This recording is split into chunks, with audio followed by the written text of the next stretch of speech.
Okay, what's your name and your title? Terrance Jones. I'm a CRO out of Kimball Brown Line. Okay, and operator, where are we today? Today we are at the Fullerton stop. This is where the Brown and the Red Line connect.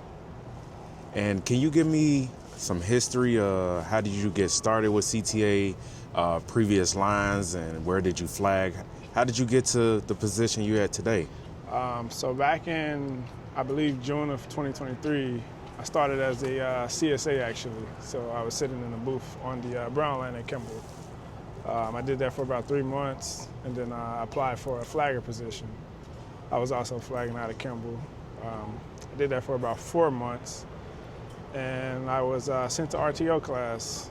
Upon arrival to RTO class, they bumped me into Howard, which is the Red Line. It was pretty cool. Over at Howard, they have the 5000 series trains. I think those trains are really good when it comes to troubleshooting because it helps you locate the problem quicker.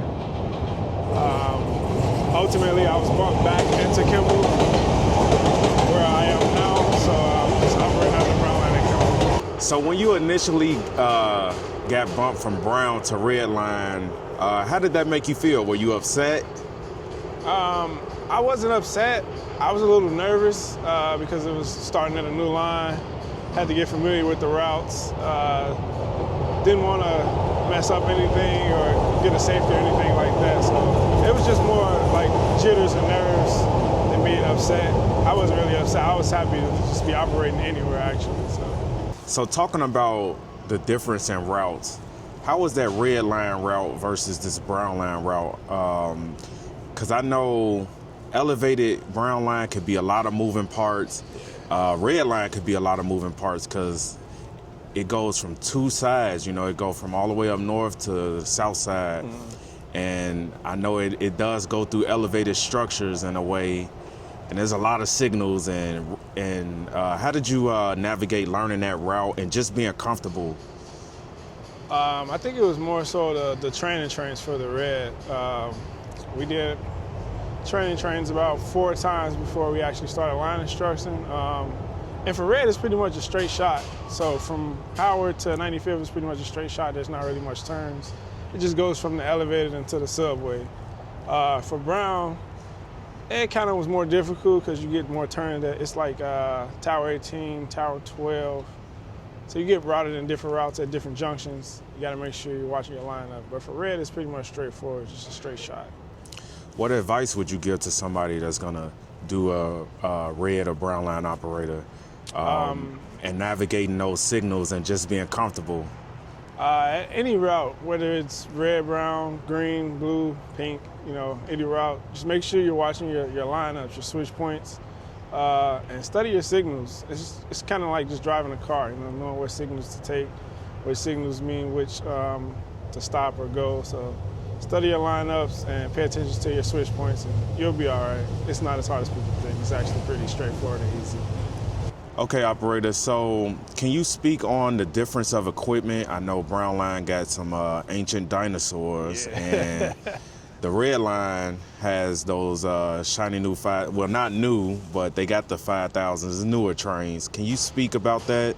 Yeah, so my time at Howard, we had the 5000s, which are not the newest of equipment, but pretty more updated than what Kimball has. The 5000s have a OCI, which is the operator control interface, compared to the OCU, which is the operator control unit. The OCI, in my opinion, is better because it helps you locate the troubleshooting problems on the screen.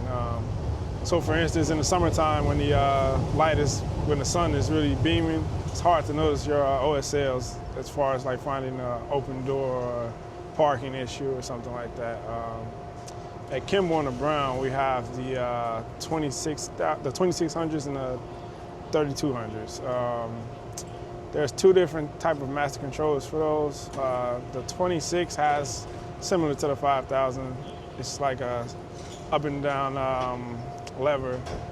The 32 has more of like a swivel. It's kind of like driving a ship or something, But yeah, the 26 and the 32s are pretty much older.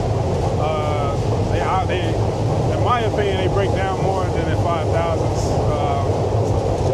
If I had to choose, I would honestly rather the 5,000s, but I kind of got the hang of operating all three. So hopefully one day Kimball will update and get some better equipment, but it's all good for now. And do you have a second qual yet, or is that in the works? No, so I haven't got to my second qual yet. Hopefully sometime next year. Hopefully sometime in 2026. Because they've been moving pretty fast at Kimball. People have been getting their second qual, so hoping sometime next year. But no, I don't have my second qual. And what are you hoping to fall for? Hoping switching.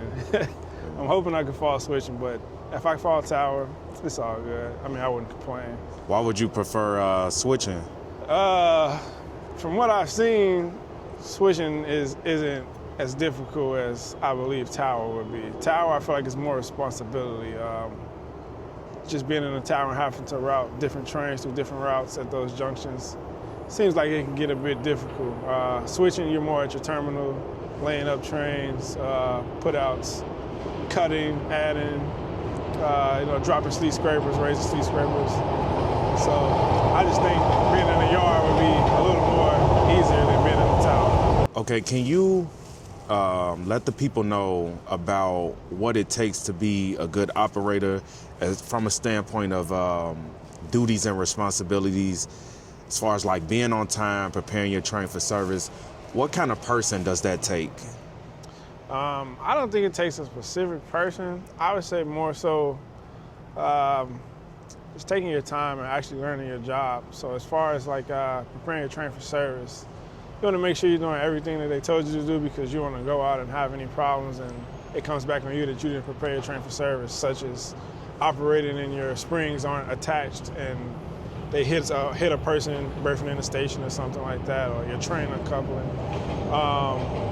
As far as being on time, I think that's pretty much straightforward, because if you're not on time, you're going to get a miss. Misses aren't good for you as far as keeping your job. I would say arrive a little early, actually, just to avoid any of that. But yeah, I don't think it's like anything specific, just pretty much be on time as much as you can. Make sure you know your job, take your time. Don't let anyone rush you, because you don't want any mistakes to come back on you. Everything comes back on you. You can't really blame anyone else for your mess up. So. And where do you see your? Oh, look at her. It's my off day.